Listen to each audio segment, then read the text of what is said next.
ආයුබෝවන්. ඔන්න විෂයමාලා අලුත් වෙනවා.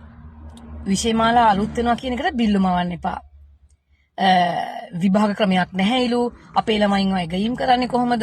ඔන්න ඔය වගේ හරි භයානක කතා ටිකක් එළියට ආවා. ඕක අහගත්තු දෙමව්පියෝ මටත් කතා කරලා ඇහුවා මොකද්ද මේ වෙන්න යන්නේ කියලා. මං කිව්වා තව මං හරියට දන්නේ නැහැ. හරියටම දැනගෙන කියනකන් ඉන්න කියලා.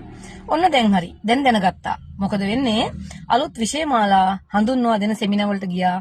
දැන් මං දැනගෙනයි කියන්න යන්නේ. දැන් ඔන්න අපි සුබවාදීව හිතමු. කිසි බිල්ලෙක් මෙතන නැහැ. මොකක්ද දන්නවද? 2026 6 වසරට එන දරුවෝ. ඔන්න ඔයගොල්ලොන්ට තමයි ඉස්සෙල්ලාම මේ අලුත් විෂයමාලා උගන්වන්න පටන් ගන්නෙ. හැබැයි ඉස්සෙල්ලාම අලුත් O level ලියන්නේ මේගොල්ලෝ නෙමෙයි. ඉස්සෙල්ලාම අලුත් O level ලියන්නේ 2026 8 වසරට යන ළමයි. ඒ අය 2027 9 වසරටත් යනවා. ඒ අය 8 වසරේදී 9 වසරේදී ඉගෙන ගන්නේ පරණ පෙළ පොත.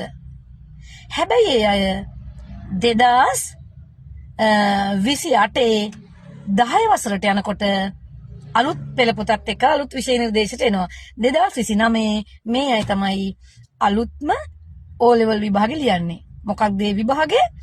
විෂයන් 7යි, තෝරගත්තු විෂයන් 2කුයි, අනිවාර්ය විෂයන් 5කුයි.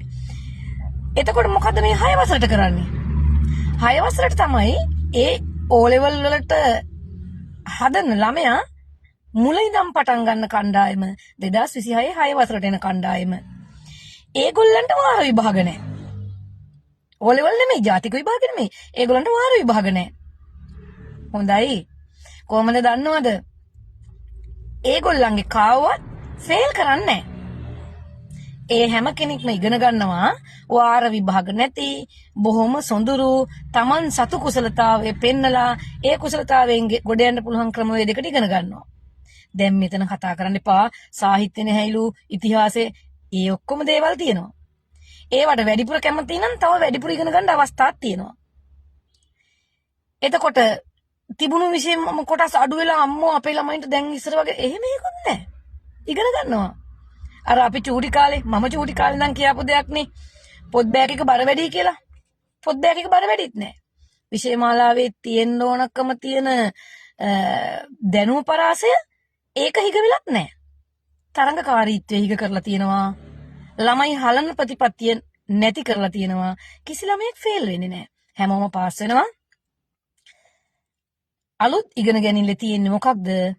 නවීන තාක්ෂණ මෙවලම් එක්කලා ඒ අය ඉස්සරහට යනවා. ඒ කොහොමද දන්නවද? ඒ අය පරණ පාඩම් පරණ සිලබස් ඉගෙනගෙන ඉවරලා රස්සාවල් හොයන්නේ නැහැ. එයා ඉගෙන ගන්නෙම මම කවුද කියලා දැනගෙන මට ගැළපෙන දේ මොකද්ද කියලා දැනගෙන දැනගත්තු දේ තමයි ඉගෙන ගන්නෙ. ඒක ඉගෙනගෙන ඉවර වෙනකොට පාසල් අධ්‍යාපනය ඉවර වෙද්දිම උපාධිධාරියෙකුටම එළියට යන්න පුළුවන්කම තියෙනවා. එයා තමන්ට පුළුවන් ක්ෂේත්‍රයේ ප්‍රවීණයෙක් වෙලා එළියට යන්න පුළුවන්කම තියෙනවා. ඉතින් අහන්නකෝ ඔය පහුගිය කොරෝනා දවස්වල එක රටවල් වල අධ්‍යාපන ක්‍රමවේද කිය මේ අධ්‍යාපනයේ උඩු යටිකුරු කරන ලිපි දැම්ම නේද? ඕවා අපි හැමෝම කියෙව්වා නේද? හැබැයි මේ ඒක නෙමෙයි. මේ අපිට ගැළපෙන එක. සුබවාදීව හිතලා පියවර තියලා බලමු. අලුත් විෂය මාලාවත් එක්කලා අපි ආයෙ හම්බ වෙමු. සියලු දෙනාටම සුබ දවසක්.